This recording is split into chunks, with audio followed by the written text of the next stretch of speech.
എല്ലാവർക്കും വീണ്ടും ഒരു പുതിയ വീഡിയോയിലേക്ക് സ്വാഗതം. ഇന്ന് നമ്മൾ ഗോതമ്പ് പൊടി വെച്ചിട്ട് നല്ല ഹെൽത്തിയും ടേസ്റ്റിയുമായിട്ടുള്ള ഒരു അടിപൊളി ദോശയാണ് ഉണ്ടാക്കുന്നത്. ഈ വീഡിയോ ഇഷ്ടമാവുകയാണെങ്കിൽ ഒന്ന് ലൈക്ക് ചെയ്യണം, അതുപോലെ ഫ്രണ്ട്സിനും റിലേറ്റീവ്സിനൊക്കെ ഒന്ന് ഷെയർ ചെയ്ത് കൊടുക്കുകയും ചെയ്യണം. ഞങ്ങളുടെ ചാനൽ സബ്സ്ക്രൈബ് ചെയ്യാത്ത കൂട്ടുകാർ ആരെങ്കിലും ഉണ്ടെങ്കിൽ ഒന്ന് സപ്പോർട്ട് ചെയ്യുകയും ചെയ്യണേ.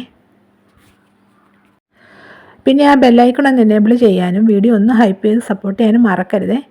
എങ്കിലിതെങ്ങനെയാണ് തയ്യാറാക്കുന്നത് നമുക്ക് നോക്കാം. 2 ഉരുളക്കിഴങ്ങ് പുഴുങ്ങി തൊലിയൊക്കെ കളഞ്ഞ് വെച്ചിട്ടുണ്ട്. ഇത് ചെറുതായിട്ടൊന്ന് ഗ്രേറ്റ് ചെയ്തെടുക്കണം. ഒരു ബൗൾ എടുത്തിട്ട് അതിലോട്ട് 1.5 കപ്പ് ആട്ട ഇട്ട് കൊടുക്കണം. ഇനി ഇതിലോട്ട് ചെറുതായിട്ട് ഗ്രേറ്റ് ചെയ്തെടുത്തിരിക്കുന്ന ഉരുളക്കിഴങ്ങ് ഇട്ട് കൊടുക്കാം.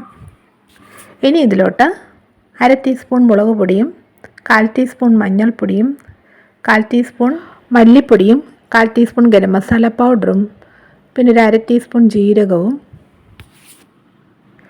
1/2 ടീസ്പൂൺ ഇഞ്ചി പേസ്റ്റും ആവശ്യത്തിനുള്ള ഉപ്പൊടിയും കൂടെ ചേർത്ത് കൊടുത്തിട്ട് ഇത് നല്ലതായിട്ടൊന്ന് മിക്സ് ചെയ്തെടുക്കണം.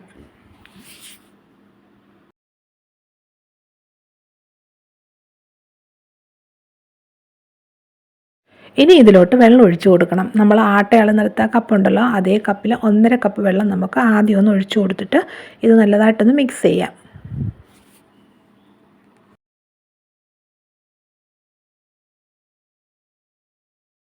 ഇപ്പോൾ നല്ല കട്ടിക്കാണ് ഇരിക്കുന്നത്. കുറച്ചുകൂടി ഈ മാവൊന്ന് ലൂസാക്കണം. നമ്മളിപ്പോൾ 1 കപ്പ് വെള്ളം എടുത്തിട്ടുണ്ട്. അത് കുറേശ്ശെ ഒഴിച്ചു കൊടുക്കണം. ഒന്നിച്ച് ഒഴിച്ചു കൊടുക്കരുത് കേട്ടോ.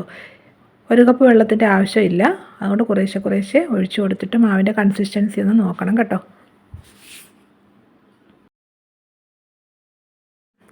ഇതാ ഈ കൺസിസ്റ്റൻസിയിലുള്ളൊരു മാവ് വേണം റെഡിയാക്കി എടുക്കാൻ. ഞാനിപ്പോൾ ഇതിലോട്ട് 3/4 കപ്പ് വെള്ളം കൂടാണ് ഒഴിച്ചു കൊടുത്തത്. ടോട്ടൽ നമ്മൾ 2.25 കപ്പ് വെള്ളമാണ് ഇതിലോട്ട് ചേർത്തിരിക്കുന്നത്. ഇനി ഇതിലോട്ട് കുറച്ച് മല്ലിയിലയും കൂടെ ചേർത്ത് കൊടുത്തിട്ട് നല്ലതായിട്ട് നമുക്കൊന്നുകൂടി ഒന്ന് മിക്സ് ചെയ്തെടുക്കാം. അപ്പോൾ നമ്മുടെ ഈ ദോശയ്ക്ക് വേണ്ട മാവൊക്കെ റെഡി ആയിട്ടുണ്ട്.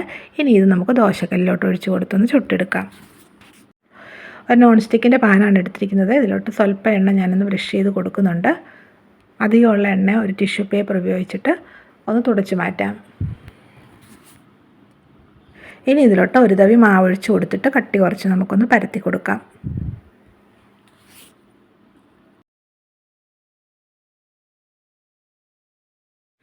ദോശ ഇതേ രീതിയിലൊന്ന് വെന്ത് കഴിയുമ്പോഴുണ്ടല്ലോ, ഇതിൻ്റെ മുകളിലോട്ട് കുറച്ച് എണ്ണയൊന്ന് ബ്രഷ് ചെയ്ത് കൊടുത്തിട്ട് ഇതൊന്ന് തിരിച്ചിട്ട് കൊടുക്കണം. എന്നിട്ട് മറു സൈഡിലും കൂടെ സ്വല്പം എണ്ണയൊന്ന് ബ്രഷ് ചെയ്ത് കൊടുക്കണം. നമ്മൾ ഈ ഉരുളക്കിഴങ്ങും മസാലപ്പൊടികളും ഒക്കെ ചേർത്തുണ്ടാക്കുന്നത് കൊണ്ട് ഈ ദോശയ്ക്ക് നല്ല ടേസ്റ്റാണ് കേട്ടോ. അതുപോലെ നല്ല ഹെൽത്തിയുമാണ്. എല്ലാവർക്കും ഇത് ഇഷ്ടമാകും കേട്ടോ. ഇത് കഴിക്കാൻ പ്രത്യേകിച്ച് കറികളുടെ ആവശ്യമൊന്നും തന്നെയില്ല. ഇതിൻ്റെ മറു സൈഡ് ഇപ്പോൾ നല്ലതായിട്ടൊന്ന് മൂത്തിട്ടുണ്ട്. നമുക്കൊന്ന് തിരിച്ചിട്ട് കൊടുക്കാം. ഇതാ നോക്കിക്കേ, ഒരു ദോശ റെഡി ആയിട്ടുണ്ട്. ഇത് നമുക്ക് ദോശക്കല്ലിൽ നിന്ന് മാറ്റാം. ഇതേ രീതി ബാക്കിയുള്ളതെല്ലാം ചുട്ടെടുക്കണം. നല്ല സോഫ്റ്റും ടേസ്റ്റിയുമായിട്ടുള്ളൊരു ദോശയാണ്. എല്ലാവരും ഉണ്ടാക്കി നോക്കണം. നിങ്ങളെല്ലാവരും ഇത് ഉണ്ടാക്കി നോക്കിയിട്ട് നിങ്ങളുടെ അഭിപ്രായങ്ങൾ കമൻറ്റ് ചെയ്യാൻ മറക്കരുതേ. ഈ വീഡിയോ നിങ്ങൾക്ക് ഇഷ്ടമായെങ്കിൽ ഒന്ന് ലൈക്ക് ചെയ്യാനും ഷെയർ ചെയ്യാനും അതുപോലെ ചാനൽ സബ്സ്ക്രൈബ് ചെയ്ത് സപ്പോർട്ട് ചെയ്യാനും മറക്കരുതേ. വീണ്ടും ഇതുപോലെ പുതിയ വീഡിയോ ആയിട്ട് വരുന്നതായിരിക്കും. ബൈ.